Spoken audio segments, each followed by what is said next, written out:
we're doing a little game here, Predict the Prop, PJ. As a reminder to you and the audience, if you're within 5 yards, you'll hear a sounder from the outstanding Brandon Combs, our EP here on the program. If you're outside of that 5-yard window, you'll hear a different sounder. And then we're going to have a conversation, an overall discussion, whether we side with the over or the under on said prop. So, PJ, are you ready?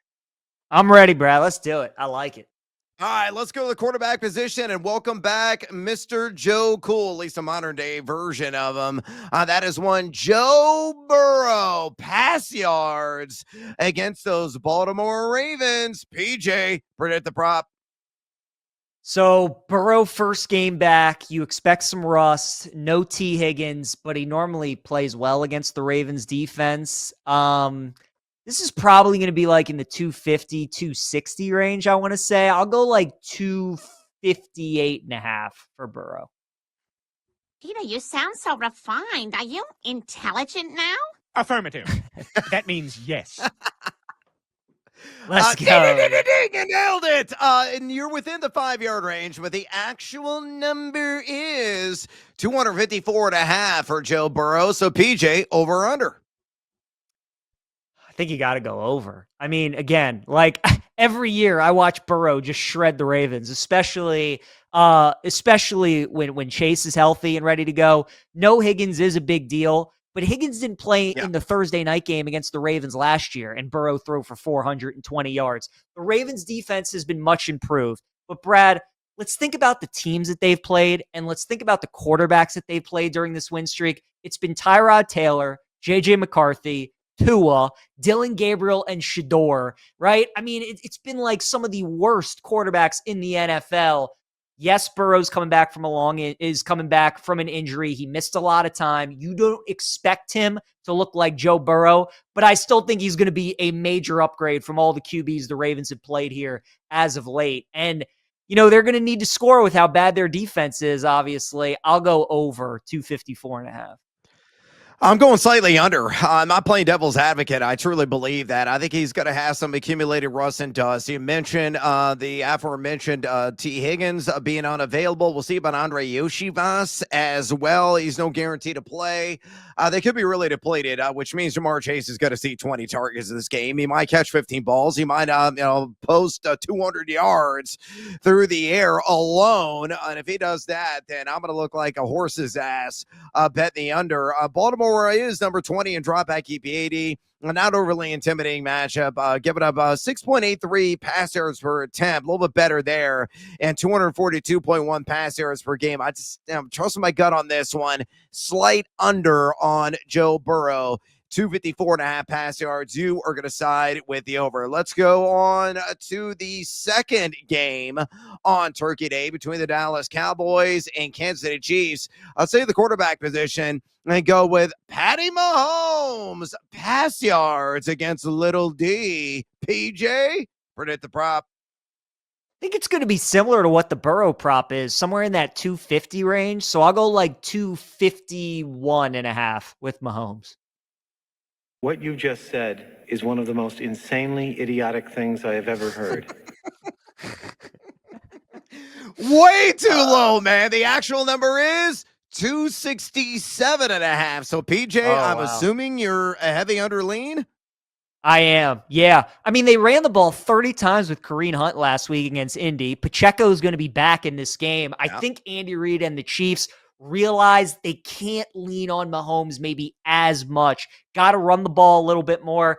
And look, this Dallas defense, ever since the acquisition of Quinnen Williams, they've been playing better the last couple of weeks. So I think 267 is too high. I do like the under there.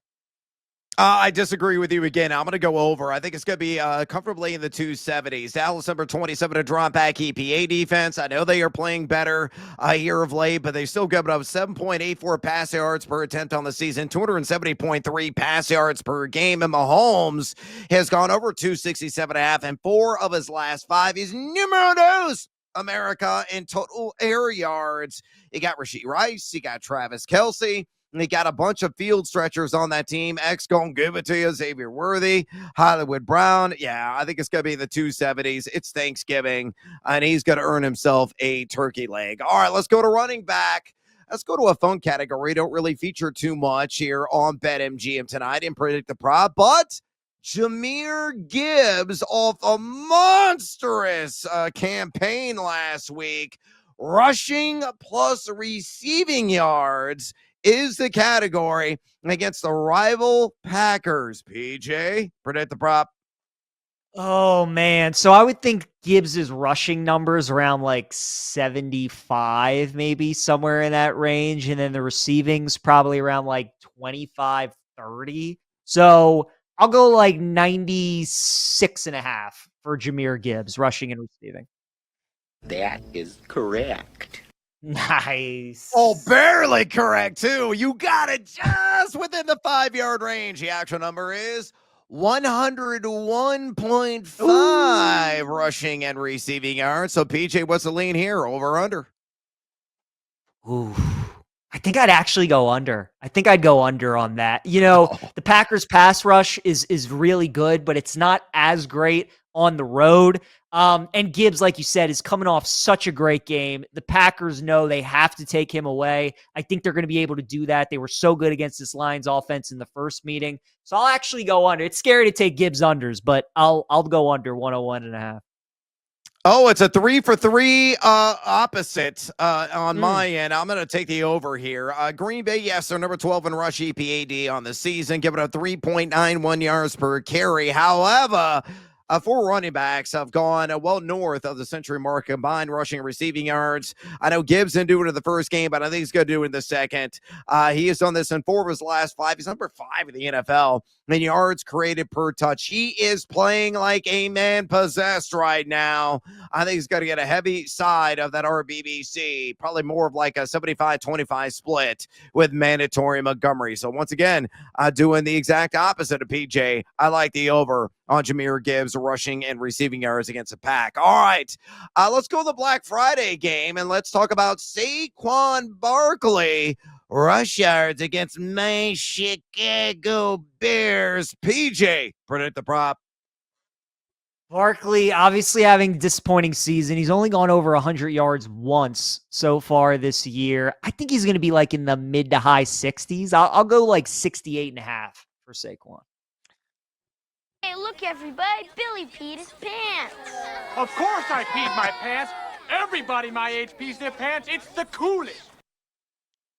Honestly, I think that's what the number should be. The actual number is 78.5. And I think you already hinted where you're going. Way under, right? Yeah, it's got to be under. I kind of want to take his over because, again, it's kind of like the A.J. Brown stuff with Philadelphia. Like, so many of their position players have been in the spotlight. They've been taking so much heat for their inconsistency, and Saquon now too. But 78.5 is just too high. I think he's going to be able to make some plays against this Bears defense, but I think I'd almost more so look at Saquon in the receiving game. He had a pretty good receiving day against Dallas, so I think that's how I would bet him. I wouldn't look at the rushing. So yeah, Brad, too high. I'd go under. Yeah, I'm going to also live in a land down under on Saquon. He's not going to flex in this game. A whole bunch of like 2-3 yards and a cloud of dust is what he has been for the most part this year. Regression is a nasty monster, and he certainly come down from the high of the 2,000 yards in the Super Bowl win last year. The Bears, they are number 24. That's it at rush EPAD on this season. They're giving up over 5 yards per carry, 108.2 rush yards per game, but only three running backs are on over 78.5 rush yards against him. And here's what's crazy about Saquon. He's RB 52 in yards after contact per attempt. He's only forced a missed tackle 15.1% of his rush attempts. He's only gone over this number 3 times. He has been terribly, horribly, laughably inefficient.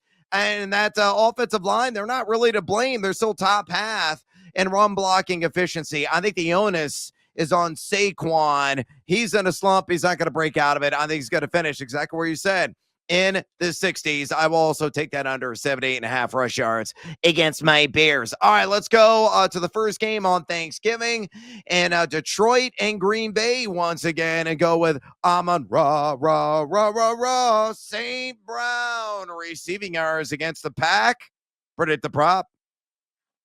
Amon-Ra, I would guess, is like high 70s, low 80s. I'll go more so low. I'll go high 70s. I'll go 79.5 with Amon-Ra.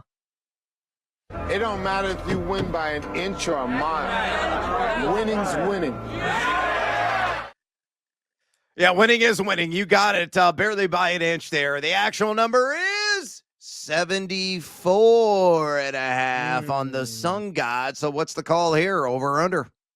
So even though I was high, I'd actually go under, Brad, because against Green Bay, Amon-Ra has really struggled in his career. Only twice has he gone over 56 receiving yards.